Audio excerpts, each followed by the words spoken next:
ఓం శ్రీ గురుభ్యో నమ. ఓం శ్రీ మాత్రే నమ. ఆగస్టు 1వ తారీఖు నుంచి అక్టోబర్ 3వ తారీఖు వరకు కూడా రమారమి 64 రోజుల పాటు రాహు ధనిష్ఠా నక్షత్రంలో కుంభరాశిలో సంచారం చేయటం వల్ల ఎలాంటి ఫలితాలు జరగబోతున్నాయి? ఆగస్టు 1వ తారీఖున రాత్రి 12:44 నుండి రాహు ధనిష్ఠా నక్షత్రంలో కుజ నక్షత్రంలో కుంభరాశిలో సంచారం చేయటం వల్ల ఈ 64 రోజుల పాటు మేషాది ద్వాదశ రాశుల వాళ్ళకి ఎలాంటి ఫలితాలు జరగబోతున్నాయి? విదేశీయానము, వృత్తి, ఉద్యోగము, అలానే వ్యాపారము, అలానే విద్య, కోర్టు సమస్యలు, అలానే వాహనాలు కొనుగోలు చేయటం, రకరకాల వ్యాపారాలు, ఇళ్ళు కన్స్ట్రక్షన్స్, అలానే రుణాలు, లోన్లు, అప్పులు, ఇలాంటివన్నీ కూడా అంటే ఆరోగ్యపరంగా ఉండే ఇబ్బందులు, ఆరోగ్యం ఎలా ఉండబోతుంది, విదేశాలకు వెళ్ళబోతున్నారా, జాబ్ పరంగా ఎలా ఉండబోతుంది, ఇవన్నీ కూడా మేషాది ద్వాదశ రాశుల వాళ్ళకి ఏ విధంగా ఉండబోతున్నాయి, రాహు యొక్క బలం వల్ల ఎలాంటి ఫలితాలు జరగబోతున్నాయి, ఇవన్నీ కూడా గోచార రీత్యా చెప్పబడే ఫలితాలు అంటారు. This is the transit system అంటారు. అంటే ఈ 64 రోజుల పాటు రాహు యొక్క ప్రభావం ఏంటి, రాహు వల్ల మంచి జరుగుతుందా, చెడు జరుగుతుందా, ఎలాంటి ఫలితాలు వస్తాయి, మిశ్రమైన ఫలితాలు వచ్చే అవకాశం ఉందే, విదేశాలకు వెళ్ళగలుగుతున్నారా, కంపెనీ త్రూ వెళ్ళగలుగుతున్నారా, లేకపోతే మామూలుగా ఎడ్యుకేషన్ పరంగా వెళ్ళగలుగుతున్నారా, ఏ విధంగా ఉండబోతుంది? ఎందుకంటే శనివత్ రాహు అంటారు. అంటే శని ఇచ్చే ఫలితం ఏదైతే ఉంటుందో అదే ఫలితాన్ని రాహు ఇస్తున్నాడని అర్థం. సహజంగా గోచార రీత్యా ఏమిటి అని అంటే దీని యొక్క రిజల్ట్స్ ఏంటంటే, ఎవరైతే రాశి వాళ్ళు ఉంటారో ఆ రాశి దగ్గర నుంచి 3, 6, 11 స్థానాల్లో స్వఫలితాన్ని ఇస్తాడని, అలానే మిగతా స్థానాల్లో మిశ్రమైన ఫలితాలు, మిగతా స్థానాల్లో చెడు ఫలితాలను ఇచ్చే అవకాశం ఉంటుంది. మనం ఎలాంటి జాగ్రత్తలు తీసుకోవాలి, ఎలాంటి ప్లానింగ్ ఉండాలి, ఎలాంటి నిర్ణయాలు తీసుకోవాలి, ఎలాంటి పరిహారాలు చేసుకోవాలనేది మనం తెలుసుకుందాం. మేషాది ద్వాదశ రాశుల వాళ్ళకి ఎలాంటి ఫలితాలు జరగబోతున్నాయో ఒకసారి తెలుసుకుందాం. కర్కాటక రాశి వారికి రాహు ధనిష్ఠా నక్షత్రం కుజుడు నక్షత్రంలో ఉండటం వల్ల ఎలాంటి ఫలితాలు జరగబోతున్నాయి?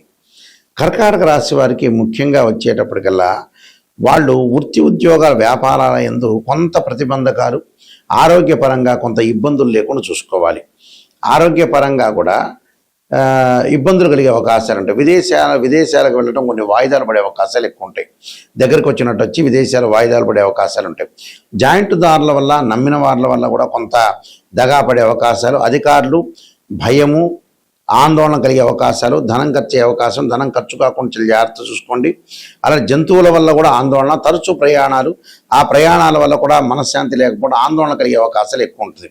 విదేశాలకు వెళ్ళటం కూడా కొంత వాయిదాలు పడే అవకాశాలు ఎక్కువ ఉంటాయి. విద్యార్థులు చాలా జాగ్రత్తగా ఉండి ముందుకు వెళ్ళాలి. అయితే వీళ్ళు పాటించాల్సిన నియమం ఏంటంటే, వీళ్ళు ముఖ్యంగా నాగరాజాయుధే పృథ్వీధరాయుధీమే తన్నో సర్ప ప్రచోదయాత్ అనే మంత్రాన్ని, అర్ధనారీశ్వర స్తోత్రాన్ని, అలానే ప్రధానంగా వీళ్ళు చేయాల్సింది గోవును సేవ చేయటం. అంటే గోసేవలు ఒకటి, అన్న సంతర్పణ చేయటం, బీదవాళ్ళకి అలా చేయటం వల్ల కూడా వీళ్ళకి మంచి జరిగే అవకాశాలు ఖచ్చితంగా ఉంటుంది. ఈ రాహుకేతుల యొక్క ప్రభావము, పరస్పర దృష్టి వల్ల కూడా మనం చిన్నమస్తాదేవి, ధూమవతి యొక్క స్తోత్రాలు పాలనం చేయటం కూడా చాలా ఇంపార్టెంట్ ఇక్కడ. అలానే రాహుకి అధిదేవత, ప్రతిదేవత, అధిష్టాన దేవతలు, అంతరిక్ష దేవతలు ఉంటారు. ఇక్కడ ఈ అంతరిక్ష దేవతల్లో ఏదైతే మనకి రాహుకేతుల వల్ల కొంతమందికి జాతకంలో సర్పదోషాలు ఉండటం, రాహుకేతుల మధ్యలో మిగతా గ్రహాలన్నీ కూడా బంధించబడి ఉంటే దాన్ని కాలసర్పదోషం అంటారు. అంటే 12 రకాల కాలసర్పదోషాలు ఉంటాయి.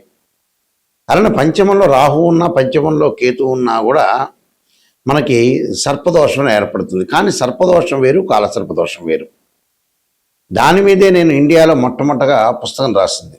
కాలసర్పయోగం అని బుక్ రాశాను, మోహన్ పబ్లికేషన్ రాజమండ్రి వాళ్ళ దగ్గర ఆ పుస్తకం అనేది లభిస్తుంది. తర్వాత నెక్స్ట్ కాలసర్పయోగ చంద్రిక రాశాను నేను.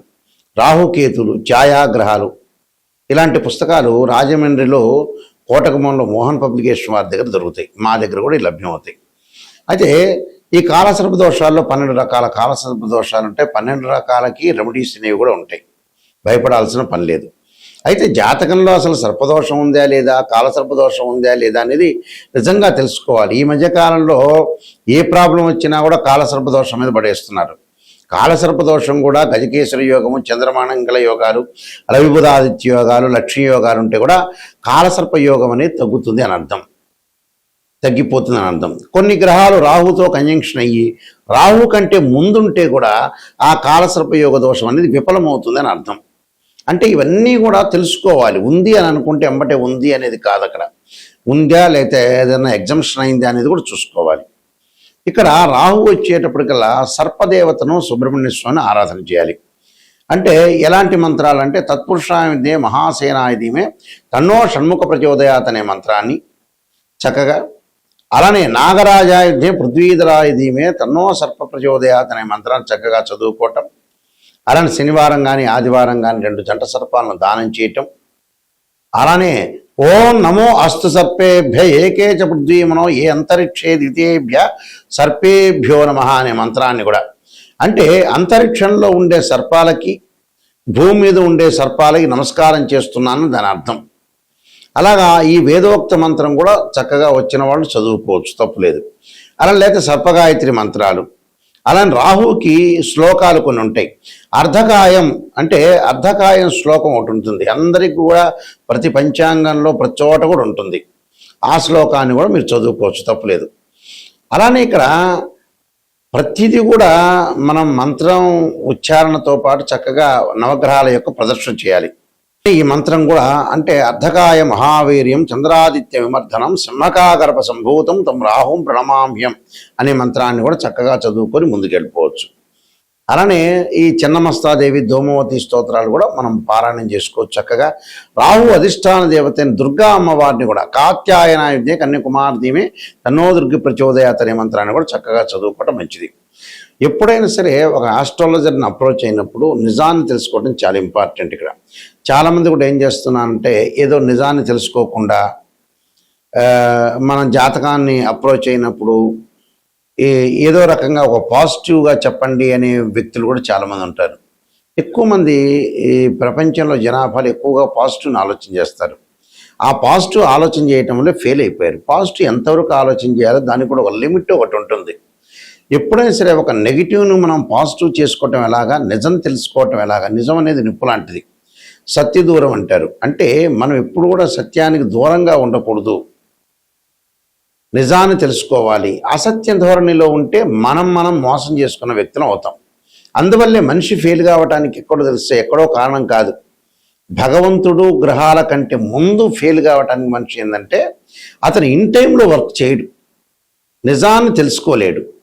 డబ్బులు దేనికి ఖర్చు పెట్టాలో దానికి ఖర్చు పెట్టకపోవటం కూడా ప్రాబ్లమే. ఇక్కడ మనిషి ఫెయిల్ కావటానికి నిజం చెప్పాలంటే భగవంతుడు సాక్షిగా నిజం చెప్పాలంటే ఫెయిల్ అయ్యేది ఏంటంటే మనిషి యొక్క వ్యక్తిత్వం ఫెయిల్ అవుతుంది. ఒక సైకలాజికల్గా ఎన్నో జాతకాలు మేము పరిశీలన చేసిన తర్వాత ఎంతో మనుషుల్ని మేము రీసెర్చ్ చేసిన తర్వాత మేము వంశపారంపర్యంగా చెప్పేవాళ్ళం. మేము రీసెర్చ్ చేసిన తర్వాత తెలిసిన మెథడ్ ఏమిటి అంటే ఒక మనిషికి 1,00,000 రూపాయలు ఉన్నాయంటే ఆ 1,00,000 రూపాయలకి ఒక అబ్బాయి పెళ్లి చేయాలంటే మ్యారేజ్ బ్యూరోలో డబ్బులు అడిగారని మ్యారేజ్ బ్యూరోలో డబ్బులు ఇవ్వలేకపోవటం, అదే 1,00,000 రూపాయలు పెట్టి సెల్ కొనటం, ఒక 10,000 రూపాయలు ఒక డాక్టర్ స్కానింగ్ రాస్తే స్కానింగ్ చేయకపోవటం, ట్యాబ్లెట్లు వాడకపోవటం, అదే 10,000 పెట్టి ఎంజాయ్మెంట్ చేయటం. అంటే వీళ్ళు అసలు సరైన దానికి ఖర్చులు చేయరు.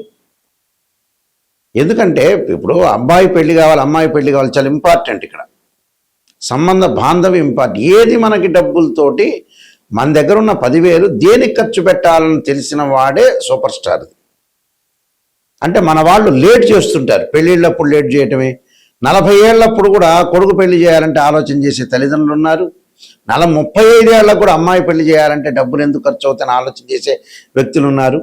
డాక్టర్ దగ్గరికి ఎందుకులే వెళ్ళటం అనే వ్యక్తులు చాలామంది ఉన్నారు. అంటే మన వ్యక్తిత్వమనే మన ఫెయిల్ అవుతుందండి. అంటే నిజంగా అయితే భగవంతుడి మీద ఎక్కువగా పడేస్తున్నాం, కానీ నిజం చెప్పాలంటే మన వ్యక్తిత్వమే ఫెయిల్ అవుతుంది. వ్యక్తిత్వంలోనే అట్టర్ ఫెయిల్ అయ్యారు మనుషులు. ఇది 100% కాదు, దీనికి ఎంత పర్సెంటేజ్ క్యాలిక్యులేట్ చేసినా కూడా కరెక్ట్. అది నేను చాలామంది అనాలిసిస్ చేశా. ఒక్కొక్క మనిషిని మనం తీసుకునేటట్టయితే ఆ మనిషి ఎందుకు ఫెయిల్ అయ్యాడంటే ఓ వ్యాపారం చేస్తుంటాడు, కరెక్ట్ ఆస్ట్రాలజీని అప్రోచ్ అయ్యి మంచి వ్యాపారం చేయడు. ఒకవేళ మన దగ్గర డబ్బులు ఉన్నాయనుకోండి, ఇల్లు కొనుక్కోండి, స్థలాలు కొనుక్కోండి అంటే కొనుక్కోడు, వడ్డీలకు ఇవ్వడానికి రెడీ అవుతాడు. ఫెయిల్ కావటానికి ఏమిటంటే ఇదే కారణాలు. 12 కాపురానికి 12 సూత్రాల్లాగా వీళ్ళు ఫెయిల్ కావడానికి జీవితంలో ఉద్యోగము, వ్యాపారంలో చేయాల్సిన పనులు చేయరు వీళ్ళు. చాలామందిని మేము చూసాం, ఎన్నో కోట్ల రూపాయలు పెట్టుబడులు పెడుతుంటారు, ఎవరికో ఇస్తుంటాడు, తన కూతురు పెళ్లి కూడా చేయలేడు. చివరికి తన కూతురు పెళ్లి చేయడానికి మ్యారేజ్ బ్యూరోలో 10,000 ఇవ్వలేని వ్యక్తులు కూడా ఉన్నారు. కోట్ల రూపాయలుండి. మనిషి డబ్బును దేనికి ఖర్చు పెట్టాలో తెలిసిన వాడే స్థితప్రజ్ఞుడు అంటారు. అంటే వాస్తవంగా అయితే భగవద్గీతను ఉటంకించా నేను. నిజాన్ని తెలుసుకోవటం చాలా ఇంపార్టెంట్. ఇక్కడ నిజం తెలుసుకోలేకపోతే అబద్ధపు ముసుగులో ఉంటే జీవితం ఎప్పుడైనా ఒకటే. ఎన్నిసార్లు తిరుపతికి వెళ్ళినా, ఎన్నిసార్లు శ్రీశైలానికి వెళ్ళినా, ఎన్నిసార్లు భగవంతుడు కొలిచినా వాడి జీవితం అంతే ఉంటుంది. నిజాన్ని తెలుసుకొని ముందుకు వెళ్ళండి. నిజం అనేది చాలా నిప్పు లాంటిది. అయితే ఈ విషయాలన్నీ కూడా ఒక ఆస్ట్రాలజర్ని అప్రోచ్ అయినప్పుడు నిజాన్ని తెలుసుకోండి. గురువుగారు నిజం చెప్పండి, నేను ఎలాంటి దారి మార్చుకోవాలి, ఎలాంటి రోడ్ మ్యాప్ నాకు కావాలి, నేనేమైనా మిస్టేక్ చేస్తున్నానా, క్లారిటీ ఇవ్వండి అనే పాయింట్ చూసుకోండి. కొంతమంది 40 ఏళ్ళు వచ్చినా కూడా మా దగ్గరికి వచ్చినప్పుడు వాళ్ళు స్పందించట్ల. 42 ఏళ్ళు వచ్చి ఆతృత పడాలి. తల్లికి 70 ఏళ్ళు వచ్చి కొడుకును పెళ్లి చేయాలన్నప్పుడు ఒక ఎగ్జాంపుల్ మొన్ననే వచ్చింది. ఆమె అసలు ఆతృతే లేదు. ఆమె ఇంకా బతికుంటుంది అని అనుకుంటుంది, 100 ఏళ్ళు 200 ఏళ్ళు. అబ్బాయికి పెళ్లి చేయాలి, నా వయసు తీరిపోతుందనే మూమెంట్ అసలు వాళ్ళకి అసలు ఏంటని తెలియట్లేదు అసలు. ఎందుకునో మరి. ఆశ్చర్యకరమైన విషయాలు ఇవన్నీ కూడా నిజం చెప్పాలంటే. మనం తొందరగా చనిపోతున్నాము, తొందరగా పిల్లగాడి పెళ్ళిళ్ళు, అమ్మాయి పెళ్లి చేయాలి, వాళ్ళ ఉద్యోగ పరంగా కానీ ఎడ్యుకేషన్ పరంగా సెటిల్మెంట్ చేయాలని చాలామంది కూడా ఆతృత లేదు. ఇంకా ఎక్కువ ఏదో సినిమాలో బ్రహ్మానందం 500 సంవత్సరాలు బతికినట్టుగా అని భావిస్తున్నారేమో, అర్థం కావట్లేదు నాకు కూడా. ఎందుకంటే 60 ఏళ్ళు రాగానే వెంబటే బ్యాగు సర్దుకొని రెడీగా ఉండాల్సిందే మనిషి. ఇలాంటి విషయాలను తొందరగా మీరు అలర్ట్ కావండి. అలర్ట్ అయ్యి తొందరగా చేయాల్సిన పనులన్నీ కూడా చకచకా చేసుకొని ముందుకు వెళ్ళటం చాలా ఇంపార్టెంట్. అయితే నేను కాలసర్పయోగము, కాలసర్పయోగ చంద్రిక, రాహుకేతులు, ఛాయాగ్రహాలు, బృహత్ పరిహార సింధు, జాతక చంద్రిక, వివాహ మార్తాండము, పుత్రగణపతి వ్రతము, ఈ పుస్తకాలన్నీ కూడా రాశాను. ప్రొటెక్షన్ ఆఫ్ ఆస్ట్రాలజీ, అలానే ట్రాన్సిట్ ఆఫ్ రిజల్ట్స్, ఈ పుస్తకాలన్నీ కూడా మా దగ్గర లభ్యమవుతాయి. రాజమండ్రిలో మోహన్ పబ్లికేషన్ వారి దగ్గర కూడా లభ్యమవుతాయి. అలానే మా వెబ్సైట్ www.nayakanti.com, nayakanti.in చూడండి. ఒక జాతకాన్ని, ఒక బర్త్ చార్ట్కి ట్రాన్సిట్ సిస్టానికి చాలా లాట్ ఆఫ్ డిఫరెన్స్ ఉంటుంది. బర్త్ చార్ట్లో ఏంటంటే 12 భావాదులు, రాస్యాధిపతులు, అలానే ఏదైతే ఆ గడిలో ఏదైతే గ్రహం ఉంటుందో ఇవన్నీ కూడా మ్యాథమెటికల్గా క్యాలిక్యులేషన్ వేయాలి. భావాధిపతులు అంటే తనుభావానికి రవని, ద్వితీయ భావానికి గురువని, తృతీయ భావానికి కుజుడని, చతుర్థ భావానికి చంద్రుడు బుధుడని, పంచమ భావానికి గురువని, ఇలా 12 భావాధిపతులు అంటే ఇంటి ఓనర్ అని అర్థం. రాస్యాధిపతులు ఉంటారు. ఆ రాస్యాధిపతి ఎవరంటే బిల్డరు. అక్కడ ఏదైతే గ్రహం ఉంటుందో ఆ గ్రహం టెనెంటు అని అర్థం. అంటే జాతకంలో గజకేసరి యోగం ఉందా, లక్ష్మీ యోగం ఉందా, చంద్రమంగళ యోగం ఉందా, బుధాదిత్య యోగం ఉందా అనేది తెలుసుకోవాలి. కానీ ప్రతి చోట కలవంగానే బుధాదిత్య యోగాలు, చంద్రమంగళ యోగాలు కాదు. ఇవన్నీ కూడా కొంతమంది ఆస్ట్రాలజర్స్ అనవసరంగా చెబుతున్నారు. నిజంగా కాదు, ఆ కాంబినేషన్ కావు. కొంతమందికి మాత్రమే యోగాలు అనేవి ఉంటాయి. యోగం అంటే 2 or more planets is called యోగం అంటారు. యోగం అనేది అది కాదు. యోగం నిజంగా ఉందా లేదా తెలుసుకోవాలి. దాని దృష్టి, దశ, అంతర్దశలు మ్యాథమెటికల్ క్యాలిక్యులేషన్ వేయాలి. ఒక వివాహం జరుగుతుందా లేదంటే రాశిచక్రం, నవాంశం, భావచక్రం, దశలో అంతర్దశలను చూడాలి. ఒక సంతానం కలుగుతుందా లేదంటే రాశిచక్రం, సప్తమాంశం, భావచక్రం, దశలో అంతర్దశలు చూడాలి. దీనిలో కేపీ సిస్టమ్ అని, వైదిక ఆస్ట్రాలజీ, బివి రామన్, ఇలాంటి పద్ధతులన్నీ ఉంటాయి. ఆ స్క్రీన్ మీద స్క్రోలింగ్ అవుతున్న నా నెంబర్ ఉంటుంది. నిజం తెలుసుకోవాలి, నాయకంటి గారి ద్వారా బాగుపడాలనే వ్యక్తులు మాత్రమే ఫోన్ చేయండి. నిజంగా జాతకాన్ని తెలుసుకునే వాళ్ళు మాత్రం ఫోన్ చేయండి. వద్దండి నాకు పాజిటివ్నే కావాలంటే నాకు ఫోన్ చేయొద్దండి. నెగిటివ్, పాజిటివ్ రెండూ తెలుసుకొని నిజాన్ని తెలుసుకునే వాళ్ళు మాత్రం ఫోన్ చేయండి. ఎందుకంటే అబద్ధపు ముసుగులో మంచిది కాదు. ఏ రోజైనా నిజమనే నిప్పు లాంటిది, అది ఏ రోజైనా తెలుసుకునేదే. కాబట్టి మీరు మంచిగా తెలుసుకోవాలి, కరెక్ట్గా నిజం తెలుసుకోవాలంటే నాకు ఫోన్ చేయొచ్చు. మీ అందరికీ కూడా శ్రీ పరమేశ్వరుడి యొక్క కరుణాకటాక్షం ఉండాలని ఆశిస్తూ సర్వే జనా సుఖినో భవంతు.